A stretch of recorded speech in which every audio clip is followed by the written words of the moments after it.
for the memory of rainy afternoons, swingy Harlem tunes, motor trips and burning lips and burning toast and prunes. How lovely it was.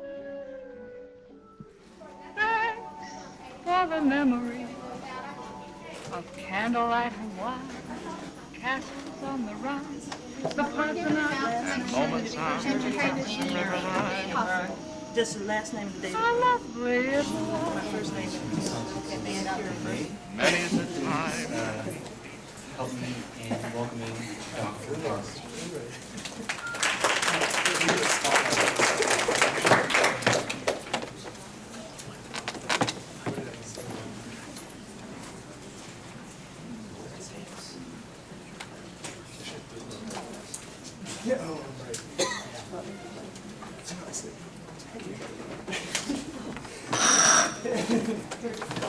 Hi, everybody.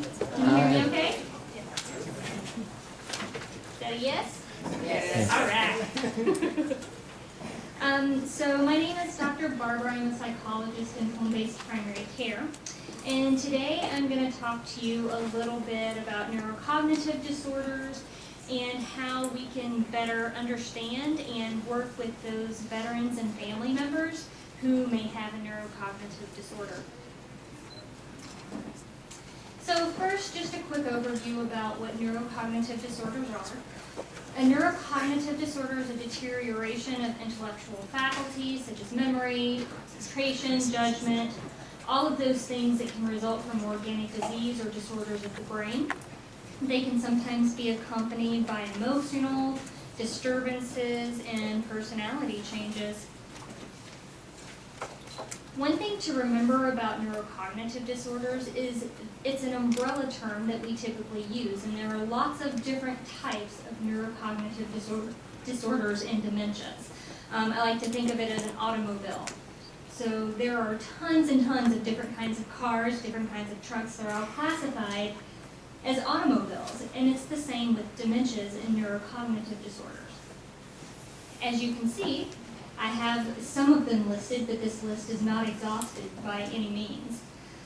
Other things to think about too is, according to the new diagnostic criteria, neurocognitive disorders can be classified as major or mild, depending on the extent of the deficits that go along with that diagnosis.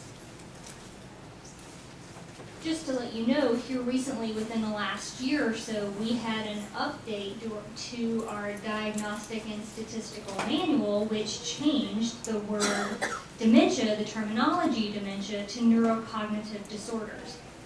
So even though dementia is still going to be a very fairly widely used word, the new terminology is neurocognitive disorder. So I'm going to be using neurocognitive disorder and dementias relatively back and forth throughout the presentation.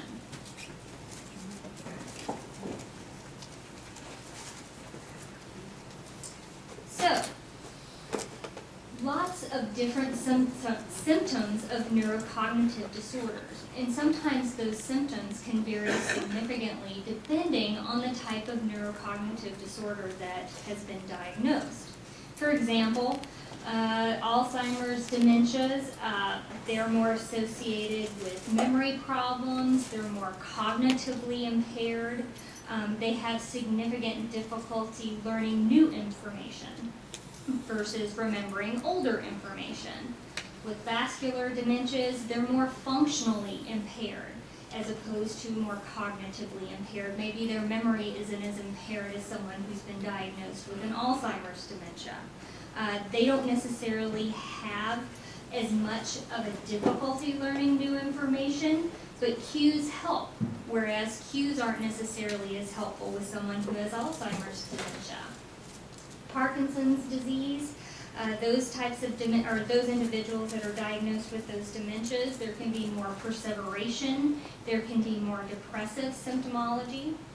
With alcohol-induced memory problem or alcohol-induced dementias, initially they can present as having only memory impairments and no other impairments in attention or concentration, judgment, insight. So in the older diagnostic and statistical manual, a lot of times people would be diagnosed with an amnestic disorder.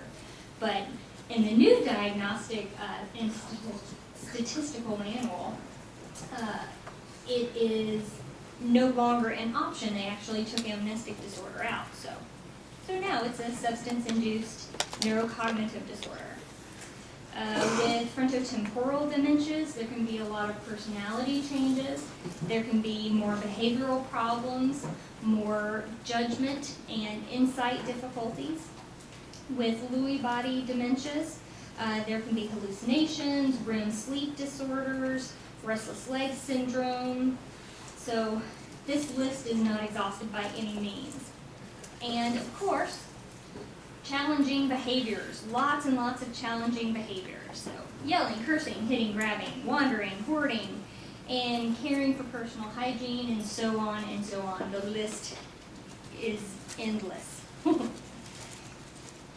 So some of the things that I wanted to talk about today was how to deal with some of the more challenging behaviors. And I have it broken into two categories. One is a very specific way to handle behaviors, looking at each behavior individually, versus very general ways of handling challenging behaviors. So giving some different ideas of things that you can try, versus really pinpointing what the specific problem is and trying to come up with a solution. So first of all, I was going to talk about specific ways of managing challenging behaviors. So whenever we're doing this, there are certain things that we want to take into account. First of all, we want to make sure that we have realistic expectations of what that veteran or what that family member can do. We want to be educated about what's going on. For example, dementia is an illness that affects all brain activity. It affects how we think, it affects how we feel, it affects how we behave. So this is something that we need to know and understand. Dementia is not something that occurs outside of everyday living. It's going to affect every aspect of that person that we're working with. Dementia is progressive. It's not going to get better, it's only going to get worse over time. And so that's one thing that we can understand and know about dementia and what we can do to create those realistic expectations. It's not going to get better. Maybe they're having a good day today versus they're having a bad day today, which is very common with neurocognitive disorders. Another thing to think about regarding being realistic is that behaviors, whether they're appropriate or inappropriate, are a way that they are communicating with us. They may not understand what they're communicating to us, and we may not understand specifically what they're trying to communicate. But behavior is communication, and so it's our job to figure out what it is they're trying to communicate. Also, things to understand is sometimes people with neurocognitive disorders can have depressive symptoms and anxiety symptoms. They may not be able to express those the way that we can, but we can observe those and look for different behaviors and work with them along the way. And we can treat those. We can treat depression. We can treat anxiety if we can figure out that that's what's going on with them. We can also promote effective communication. As I was saying, everything that we do is communication, whether it's verbal, whether it's nonverbal, it is communication. And one thing that we have to remember, going along with creating those realistic expectations, is sometimes that the message that we communicate, the message that the veteran or their family member communicates, may not necessarily be the communication that they intended to send. It may not be the communication that you expected to pick up. So there are lots of ways that communication can crossfire, whether it's verbal or nonverbal. I'm also going to talk about identifying and changing activators and consequences of behaviors. So this is I'm going to talk about this on the next slide. And then lastly, we're going to increase person-centered pleasant events. And just keeping in mind, increasing pleasant events can be anything that that person enjoys. It could be simply having a conversation. It doesn't necessarily mean going out to the casino and spending a day sitting at the slot machines. It can be something as walking by and tapping someone on the shoulder or saying hello. Does it go to the casino? Yeah. All right, so the ABCs of behavior. With this, we always want to think about problems occurring in three parts. We have an activator, which is the triggering event of the behavior. We have the behavior itself, and then we have the consequence, which is the response to the behavior. I like to think of the ABCs of behavior as an experiment, because it's an ongoing experiment, and it's never as simple as it looks, which is why this is more of a specific approach to a very specific behavior. It takes homework, it takes trying different things, and really observing what's going on before, after, during the behavior, whenever those occur. You always want to know what's the person doing, who was there, where did it happen, when did it happen. Maybe these different questions and the answers that you're getting when you answer these questions can play a role regarding behaviors and why different behaviors are occurring with someone who have cognitive impairments.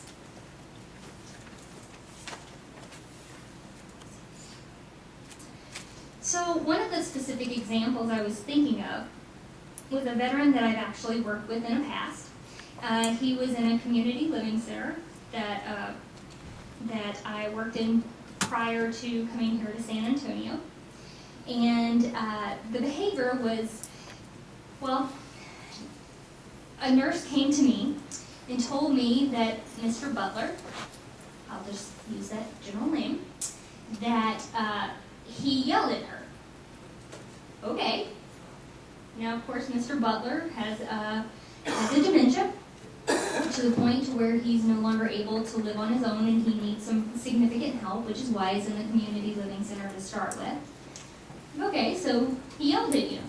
Okay, I need a little more information. That's pretty general. So apparently, the nurse went into his room and he was rummaging through everything. He was pulling everything out of his closet, out of his dresser drawers, everything out of his roommate's closet and dresser drawers.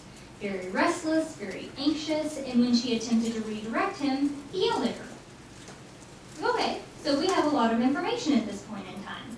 Okay, we know immediately what he was doing whenever she walked into the room. We know what his mood was. She was able to observe those things and to pass those along. So what happened when she yelled at him? She left the room. So whenever we're breaking this down into the ABCs of behavior, what do you think the specific behaviors are? Anybody have a guess? There's more than one. Restlessness? Mm-hmm. Mm-hmm. So by restlessness, what's he doing?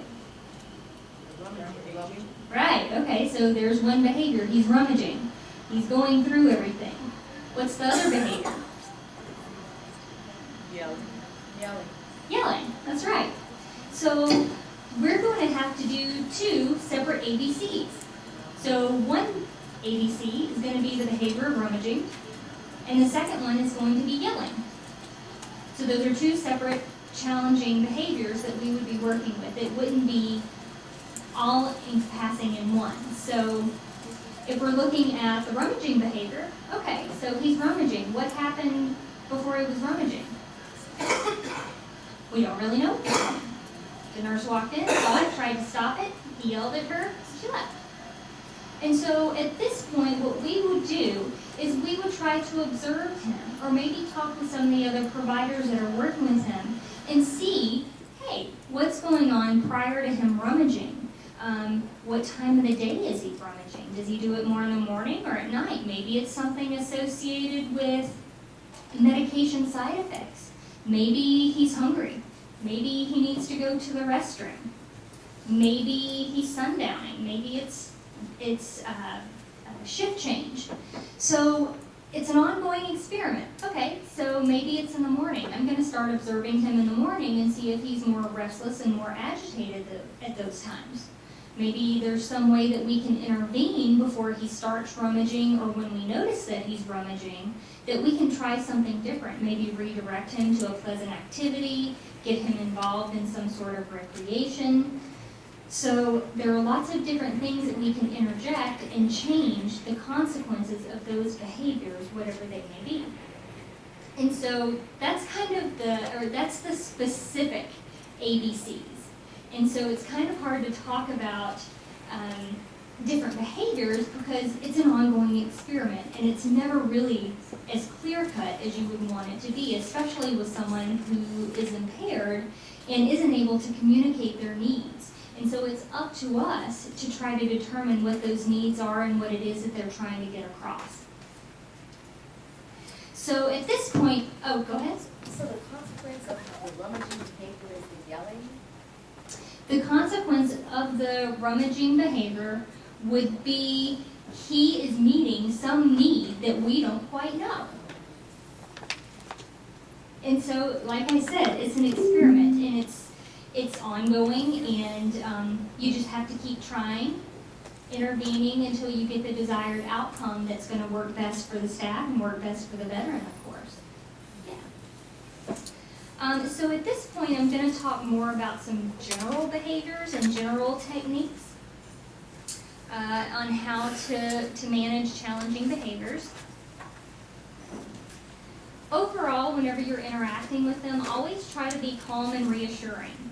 The feelings expressed in your voice are just as important as the words that you are communicating. If you're angry, even if you don't feel as though you're coming across as being angry, someone with a neurocognitive disorder or someone who's cognitively impaired, they're still able to pick up on those things. If you're nervous, if you're anxious, if you're upset, they're going to be able to read that. They may not be able to communicate that they're able to read that in a way that we would, but they still can. So we have to be very aware of how we're interacting with other people, especially someone with an impairment. You want to speak slowly, you want to speak distinctly, use simple words and phrases, and you want to be concrete. Always approach from the front, because he or she could be easily startled. A lot of the guys that we work, or guys and ladies that we work with, have hearing impairments. And what happens if you come up behind them? I know I've had more than one person, take a swing because they were just frightened and didn't know someone was there approaching them. So be aware that they know that you're coming, maintain eye contact, call out their name, make sure that you introduce yourself and that they are aware that you're there. Using nonverbal gestures can be helpful as well. There are times when, or certain types of brain impairment that can affect how someone understands language, how they receive the information that you're telling them, that you're speaking, and how they express themselves. Sometimes they may be able to understand you, but not in a way that we would understand one another. So, maybe they're thirsty. Are you hungry? I want you to come with me. Maybe making those additional nonverbal gestures would help them better understand what it is that you're asking them to do. Decrease distractions. Sometimes people who have cognitive impairments aren't able to process information like we are. Any sort of distracting environment.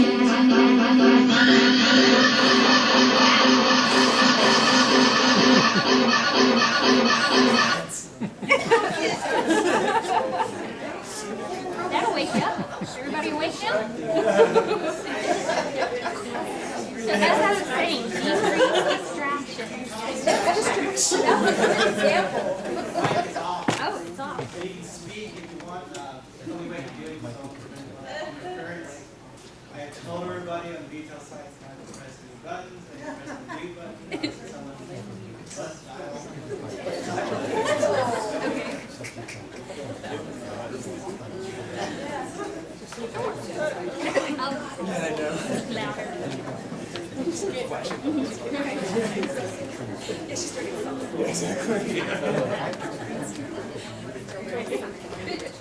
try it again. Ready to try it again? Try it again. Yeah. How's that? All right. Let's talk about decreasing distractions. Thank you. Just imagine that with someone who has a cognitive impairment. We have a behavior. Yeah, absolutely. So it's so easy for someone who can't process information like we do to have difficulties when there's a lot of distraction around. If there's a television that's loud, or they're sitting at a nurse's station, and there are lots of people coming in and out, and it's extremely difficult to concentrate. And so whenever you're talking with someone and you want their help, or you're trying to communicate some sort of need, you want to make sure that you're talking with a person in a quiet place with minimal distractions. So try to keep their attention as much as you can. Use quiet places to try to get them to complete whatever tasks that you need them to complete. Of course, we always want to treat our veterans and the family members, the people that we're working with dignity.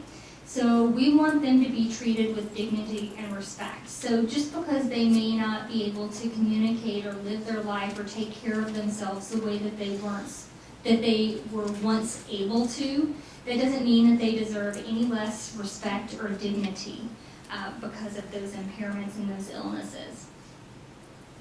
So we want to foster their independence. Just like we don't want to be told what to do, they want to be able to care for themselves as much as they can. Imagine living your life being able to do everything that you would want to do for yourself, and then all of a sudden not being able to do those things, especially not understanding why you're not able to do those things. So we want to encourage the person that we're working with to do as much as he or she can independently. We want to be able to give him or her choices. For example, maybe asking them, what do you want to wear today, is literally too much information. They don't understand the question. Maybe there are so many options, they don't know where to start. So we want to give them the choice, but maybe we want to limit those choices that we give them so it's easier for them to understand and process. Do you want to wear your red shirt today, or do you want to wear your blue shirt today? Do you want to take a shower now, or do you want to take a shower this afternoon?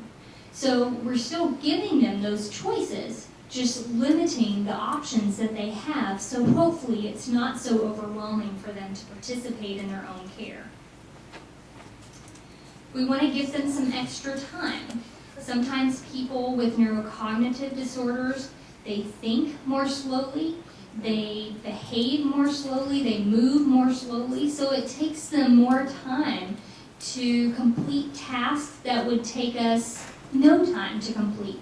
So we want to make sure that we foster that independence by giving them choices and allowing them that extra time to do whatever it is that we want them to do. Can I make a comment on Sure. that? When you say give them extra time, a lot of providers are uncomfortable with silence. And that would be a really ideal time to get comfortable with that silence, because when you say more time, some people are looking at a couple of seconds. 30 seconds can be a long time if you're uncomfortable with silence, but allow the silence. A lot is done in that silence. And when you talk about time, it can take 30 seconds to 60 seconds, and that can seem like a long time if you're uncomfortable. But it's not. Allow them to process it and Absolutely. give them that time. Absolutely, yeah. So basically she was saying that a lot of people are uncomfortable with silence, and especially with someone who's taking a bit longer to process or respond, that whoever the provider may be uncomfortable giving that extra time. And I can guarantee you that there are a lot of people in CLC settings, a lot of people within community nursing home settings that feel the same way, and they have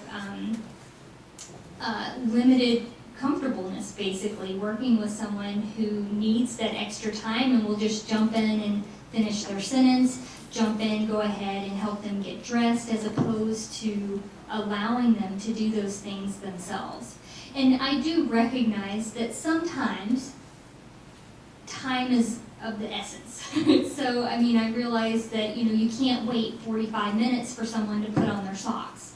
I realize that. But, maybe there are ways that you can help them to get started and allow them to finish at their own pace. So, it's up to the provider's discretion in some of those situations, but as I was saying, they're going to be a little bit slower in some situations, and we want to try to foster that independence as much as we can. Can I just make a comment as well? Sure. Theoretically, that is extremely easy to say. Absolutely. When we're on, and I know that whether it's here in the VA or if it's on one of the units on the outside, you've got one CNA that is responsible for 8 or 10 people. Mm-hmm. And when you ask them to wait, one, they don't understand, so there is a lot of education that needs to go forth. But the other thing is that they have other people that they're responsible for, and they a lot of times don't have time. And a lot of that is staffing. Absolutely. So while I agree with you, and I agree with what you said too about it takes that long for people to process information, sometimes it's just, really not in their vocabulary to wait, because they've got to do other things. Mm-hmm. And I can guarantee you that you are likely not the only person to experience an inpatient person in a nursing home setting.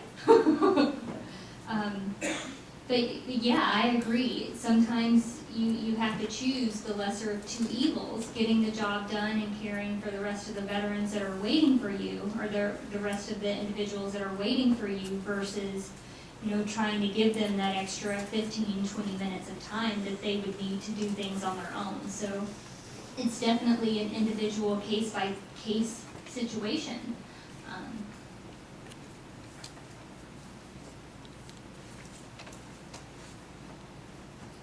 So if you don't take away anything from this presentation today, I would hope that you take away at least this one lesson.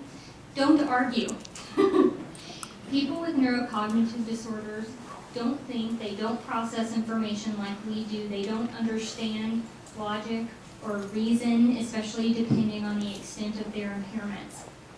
And so arguing with them is going to make your head hurt more than it would ever impact them. Don't argue with them. Don't tell them that they're wrong. Don't tell them that you're right. You will never win. So sometimes it may just be that you're reassuring them that everything's going to be okay, that you're going to take care of them, you're going to take care of the problem at hand. And that may be as far as you can go with the situation depending on what's going on. It may be that there's no resolution to the problem and you have to leave before the person gets upset or gets verbally or physically aggressive. But arguing, I can guarantee in the majority of situations, will make the behavior worse as opposed to actually improving the situation. Another behavior that can be challenging with people with neurocognitive disorders are repeating questions and stories. So a lot of times the person literally cannot remember that they just asked you a question, that you just answered the question.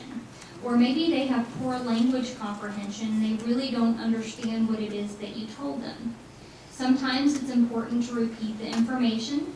However, it may be more beneficial to just assure them that everything's fine, that you're there to help. There are some people with neurocognitive disorders that their brain is affected in a certain way that they perseverate. And no matter what you say, you can give them a different answer to the same question every time, and it doesn't change the person asking those questions. It's actually a symptom of that neurocognitive disorder and where their brain is impacted. And so in these situations, it's really important to think about what else they may be trying to communicate to you. It may not be that they're asking, when is my daughter coming? Oh, she's coming at 4 o'clock today. That may not necessarily be the question that they're trying to ask. Maybe they're hungry. Maybe they need to go to the restroom. Maybe they're sleepy. Maybe they're bored. So we really need to pay attention to the verbal and nonverbal cues that are going on. Because of their impairments, they may not be able to say, hey, I need to go to the restroom. And so it's up to us to figure out what it is they're trying to tell us and the point that they're trying to get across, because they may not be able to express themselves in a way that makes sense to us. Other problems, resistance to personal care. Of course, people that have neurocognitive disorders can have significant difficulty with their own personal care because of the changes that occur in their brain. They no longer have the judgment and the insight to understand how to properly take care of themselves. Maybe they literally don't remember the last time they took a shower. Maybe they thought they took a shower yesterday when it's actually been 2 weeks. So because of the damage to the brain, depending on the cause of the dementia, they can really have difficulty feeding, bathing, taking their medications, getting to their doctor's appointments, paying their bills.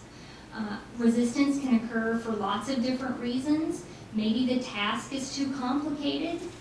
Maybe they're overstimulated. Maybe they don't have enough of an attention span or short-term memory bank to really understand and receive the information that you're trying to give them. Maybe they do have enough wherewithal and understanding left to know that they cannot perform those tasks. Maybe they're fearful. Maybe they're anxious. Maybe they don't know you and they're in a situation where they're uncomfortable and they don't really know how to express themselves other than, I'm not changing my shirt. Now, I don't know who you are, but I'm not changing my shirt. My shirt is clean. I'm fine. Leave me alone. Is it okay to introduce rewards? I guess it depends on the situation. It depends on what the reward is. Cigarettes, I mean, just something they like. Mhm. Something. Well, I think cigarettes can depend. For some people, that is absolutely a reward. I think there could probably be lots of other rewards that you could try, but again, it's person specific, and whoever knows them best is going to know that list of rewards and things that would get them motivated to get them to do things, to take care of themselves. So yeah, it can vary. Resistance to personal care. Sometimes it's okay to try again later. I think this is so important because I can't tell you how many aides that I know have gotten yelled at or almost gotten hit or actually did get hit or punched or slapped just because they were trying to make the veteran or trying to make that person do what they wanted them to do at that immediate point in time. And sometimes it's easier to walk away, take 5 minutes, go back in and try again. You wouldn't believe how often that works, especially for someone who's significantly impaired. They don't remember that you were in there literally 5 minutes prior to walking out. And I think it's significantly more important to keep that veteran calm and comfortable, keep the staff calm and level-headed, as opposed to someone getting hurt because this person doesn't want to change their dirty t-shirt. And I can guarantee you there are a lot of situations that I would rather have a veteran sleeping in a dirty t-shirt than I would someone with a black eye or a veteran with a broken hip. So sometimes it makes more sense to walk away and try again later as opposed to causing unnecessary upset. I have a comment there too. Mm-hmm. You are absolutely right. I agree with that 100% because I think a lot of times we set ourselves up with power struggles and you wonder, for what? Who's going to benefit from that? Is it because I am insisting on having my way with that veteran? Or is it something that he's going to really benefit from? If he's eating, he's a diabetic, and he absolutely needs to have his insulin, that's one thing. Mm-hmm. But a dirty t-shirt, oh, come on. Mm-hmm. So we just have to reevaluate those things that are really important. And again, you can go away and come back 15 minutes later and say, hey, you know what? Why don't we go in and get that shower right now? Mm-hmm. Or but, you know, a lot of times it just really depends on your approach. Absolutely. So, I was gonna say, it's time for us to take person-centered care off the page and into what we're doing with these Absolutely. veterans. But if the shower hasn't happened in a month and a half, Mm-hmm. then it's time to intervene. I mean, that's why I asked about the reward. So, yeah, no, if it's been a day, 3 days, I agree. But not if it's been a month and a half. Right, and I would hope that it wouldn't get to that point where it's been a month and a half. But there are some different things to try and different ways to approach it. That's one of my resistance to personal care's bits. So other ways that you can try to get them to participate, maybe there's a staff member or a family member that they would do anything for and enlist their help in trying to get whatever it is done, getting them into the shower, getting their clothes changed. Maybe if you just explain the actions or the steps, or maybe if you just take them by the hand and lead them and not necessarily give them any explanation depending on how trusting they are. Sometimes you can distract them, music, talking to them, asking them lots of personal questions, maybe topics that they really enjoy talking about, just having that level of distraction so they're not really paying attention to what else is going on. So, bathing and dressing, explaining fully what you're doing or what you're about to do. Always, always, always have clean clothes ready to go, and always have the water running and up to temperature.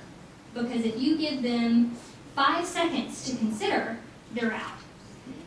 So always have everything prepared. Don't ask. You know, give them that choice. Do you want to take a shower now or do you want to take a shower in an hour?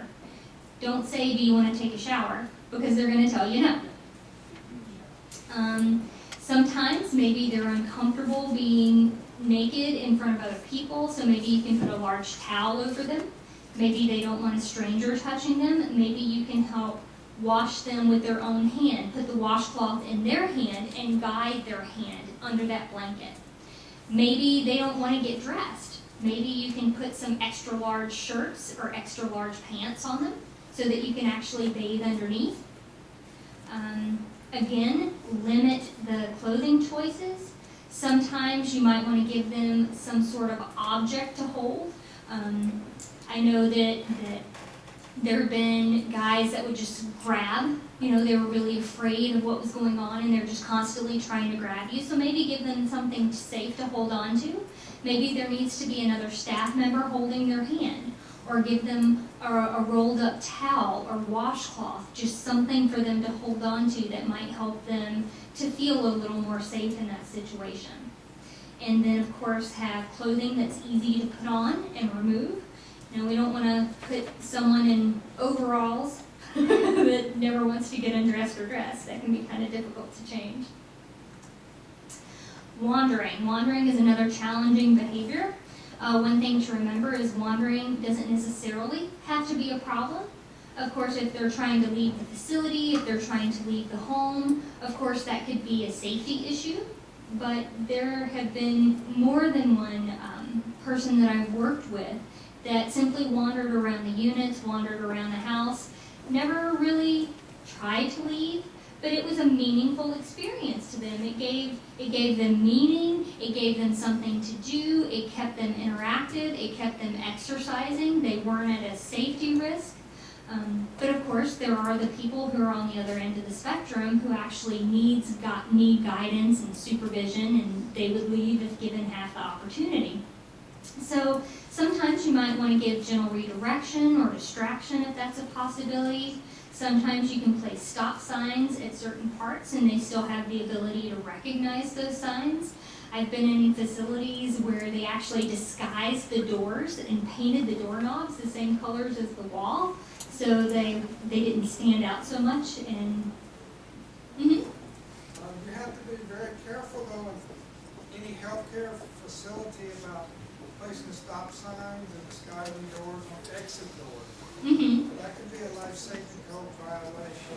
Absolutely, and different facilities are going to have different rules regarding, you know, the safety issues, fire escapes, those sorts of things. So it really depends. It's a facility by facility kind of basis. So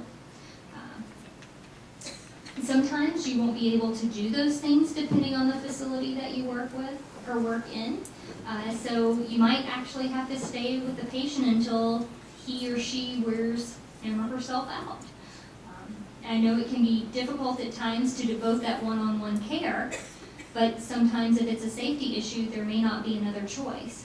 You know, rather than disguising the doors, if that's not allowed, you can always put a mat in the front because the depth of perception a lot of times is off. Absolutely. And so they may cross over that for fear of falling in. Yeah, it's amazing how little changes like that can actually make an impact on how someone perceives an exit. So.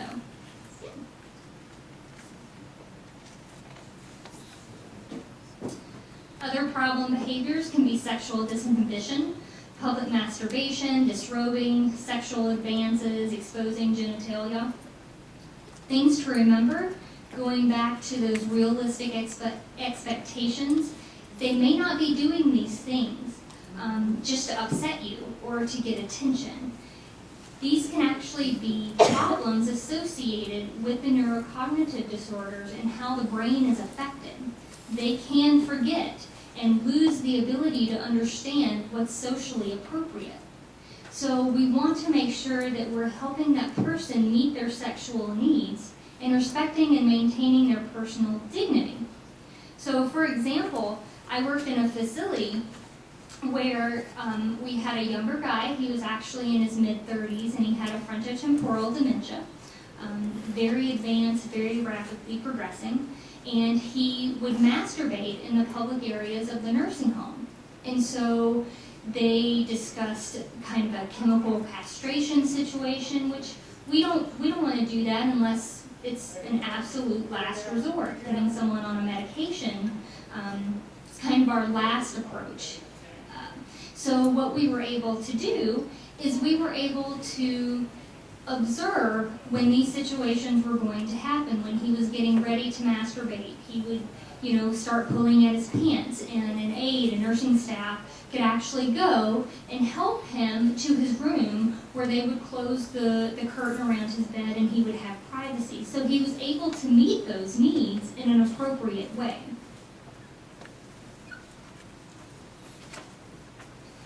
If they're touching others, this can also be an issue. So you can try to keep out of arm's reach. So make sure you're dressing them from behind if possible, maybe giving them some sort of object to hold in their hands so that they're distracted. In some situations, they may have the ability to understand that that behavior is not okay, and you can tell them that. But don't scold them, argue, tease, or shame. Don't try to reason with them, because for the most part, these behaviors are secondary to the cognitive disorders, to the brain damage that's going on for the neurocognitive disorders. Other behaviors can include delusions, paranoia, and hallucinations. And I made sure and put the differences between them on here: persistent false belief, persistent delusion or suspicion, and then a visual or auditory misperception. Don't disagree with the resident, with the patient, with the veteran, with the family member, whoever it may be. Assure the person that he's safe, that you're going to do everything that you possibly can to keep them safe. For instance, I understand that you believe someone's poisoning you, but you're safe and I won't let anything happen to you. I'll make sure that the food from the cafeteria is safe. If you want me to take a bite of your chip, I will. I'm going to make sure that they're not poisoning you. So sometimes it's significantly easier to go along with those problem behaviors and those beliefs, as opposed to trying to argue with them and show them the reality of the situation. When they're agitated, redirect. Whatever you can do, try to get them to do something different. Ask for help with some task. Ask him or her to accompany you on a walk. Maybe you need help folding clothes. Anything that you can do to get their mind off of whatever it is that's agitating them. If you have to, give them some space. Stay at arm's length. If whatever it is that you're doing, stop and try again later.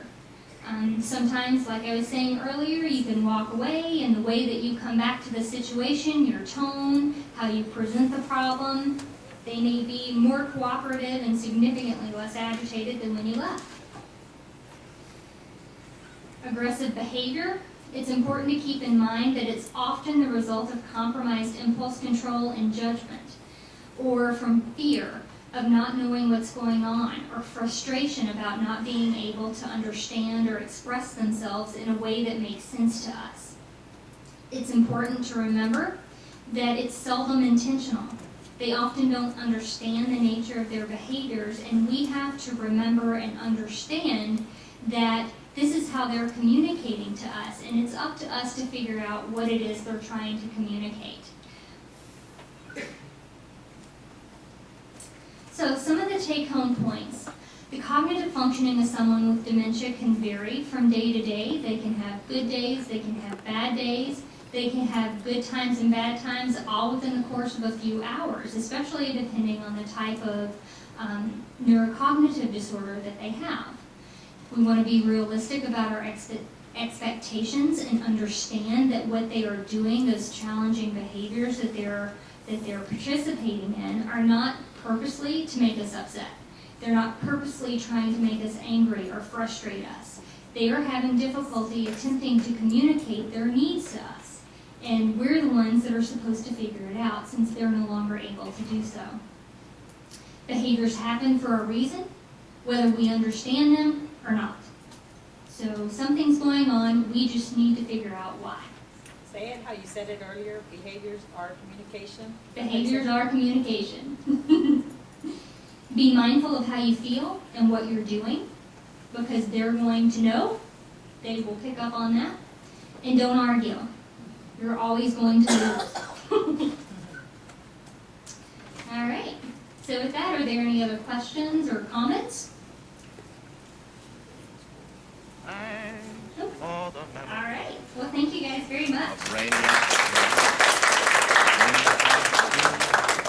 Motor trips, and burning lips, and burning toast and prunes. How lovely it was. Thanks for the memory of candlelight and wine, castles on the Rhine.